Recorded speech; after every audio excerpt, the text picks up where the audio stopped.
শত্রু বেড়ে যাবে তখন। হ্যাঁ, এটা শুনেন আল্লাহ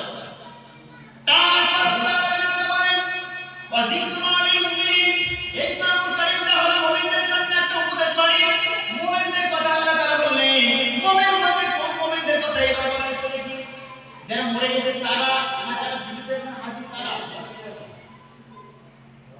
এই কথা বলেন তো কোন দিকে তারা টাকা পাচ্ছেন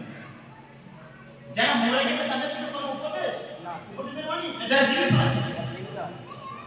দেখেন কোরআন থেকে প্রমাণ দিচ্ছে আল্লাহ রাব্বুল আলামিন বলেন ইন্না ফি যালিকা লাযিকরা লিমান কানা লাহু কলবুন আও আলকাস সামআ ওয়া হুয়া শাহীদ